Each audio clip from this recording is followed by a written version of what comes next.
Welcome back to the channel, everybody. I'm out here doing some fishing for another video, and since I've got this wide open space here, or nobody else is here to be in the way, I'm going to teach y'all the easiest, most simple way to use a bait caster. Now, a lot of people that have never used one, let me backtrack a second. If you've used a bait caster, this is not the video for you. If you know how to use one, this is not the video for you. This is the video for somebody that's thinking about getting into using bait casters and wanting to know the simplest way to get used to using them without worrying about the whole backlash situation. Now, this way, like I said, it's the simplest way, but there's people out there that would argue, no, that's not the right way. Well, they're wrong. It is the easiest and most simple way. Anyway, let's get on to the video. Alright, what we're working with here today, which you can learn on any bait caster, doesn't matter what the price point is.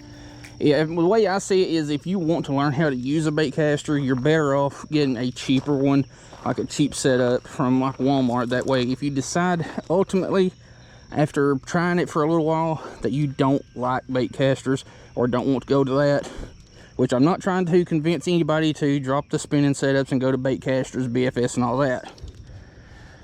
This is just to teach you how to use one. But yeah, if you want to learn, you're better off getting a cheaper one. That way, if you don't like it, you're not out a ton of money. But what we're working with is the 7.2 heavy Shimano SLX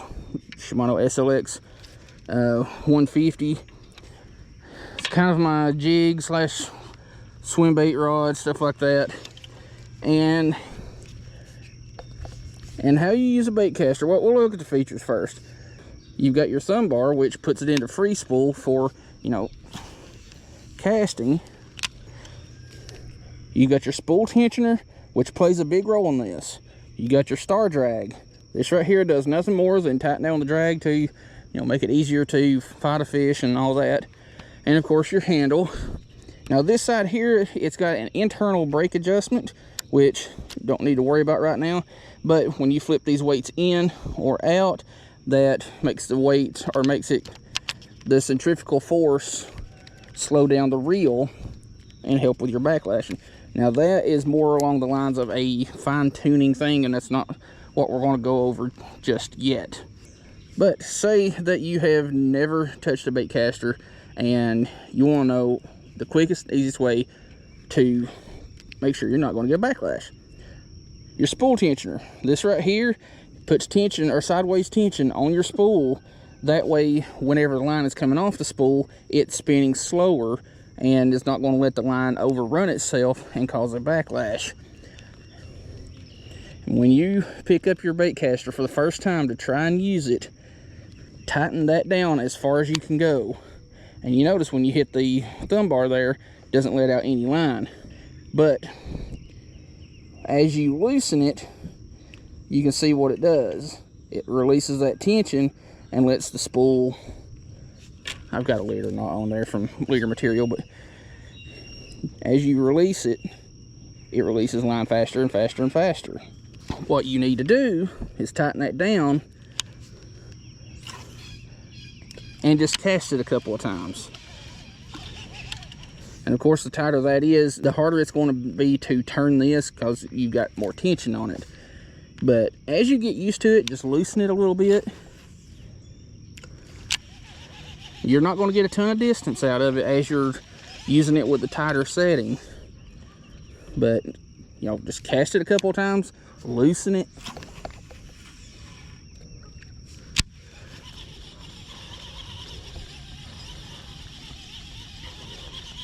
And you do kind of want to pay attention to the specs on the rod.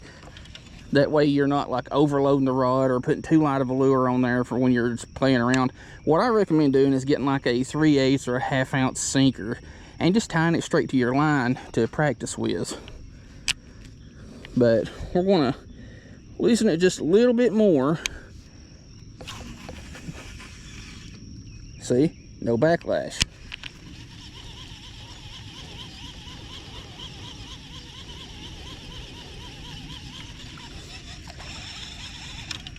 Loosen it just a little bit more.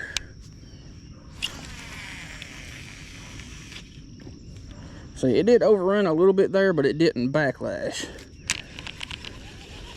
But like I said, just keep doing that, starting out with the spool tensioner on its tightest setting and just loosen it a little bit as you go, casting it every couple, or casting it for a while after you loosen it.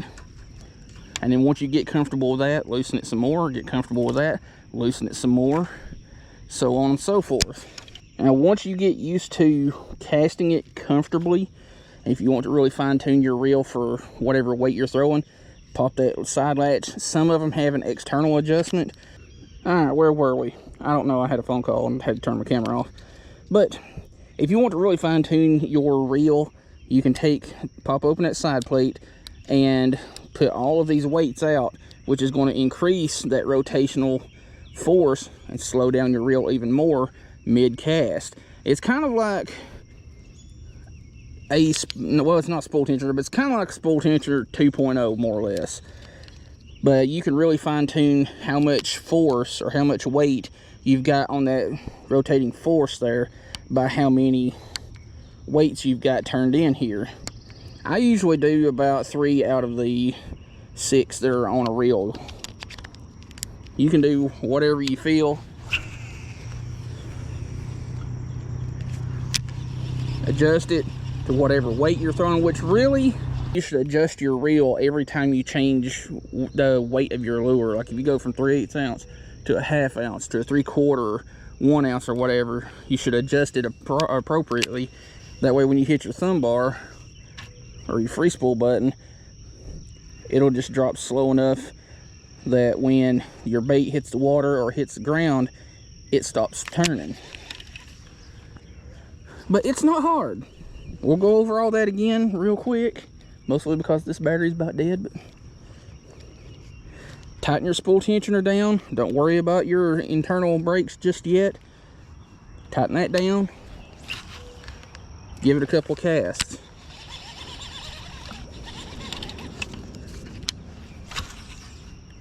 You're not going to get much distance at all when you've got that thing tightened down all the way. And once you get comfortable with it, loosen it up a little bit. Give it some casts.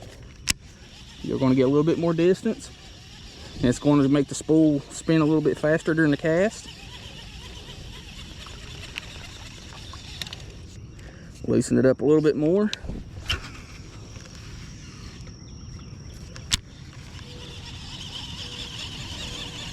Give her a couple of casts. Loosen her up just a little bit more.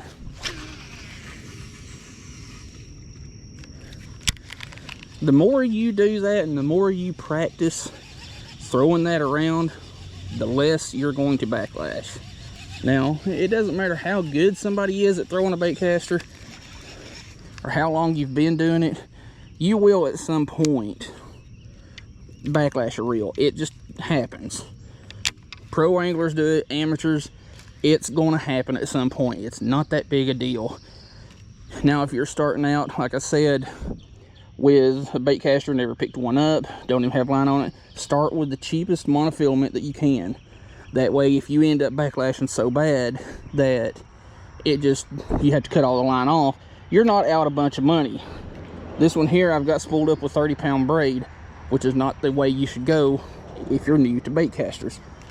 And to finalize it again, start with your spool tensioner, tighten it down. Don't pay attention to the magnetic brakes just yet, or the centrifugal brakes. Tighten your spool tensioner down all the way. Once you get comfortable, loosen it up a little. Cast with it for a while. Loosen it up once you're comfortable. And once you get really used to it, you'll be casting, well, better than you would ever imagine. Anyway, bait casters, they're not that hard. Get one, play around with it. If you like it, you'll have a ton of fun. If you don't like it, sell it and get your money back. And that is all there is to it. Bait casters are not as complex or tough to learn as a lot of people make them out to. Yeah, sure, your first couple of times, once you get to casting, you're going to backlash a little bit. It's not that big a deal, especially if you're using really cheap line that you can just cut off and replace for just a couple of dollars. Like, you can go to Walmart and get a spool of Zebco Omniflex for like $3. It's not that big a deal if you backlash. Like I said, everybody does it at some point. So if you're interested in using a bait caster, there you go. It's not that hard. Anyway, hope you like the video. We'll see you in the next one.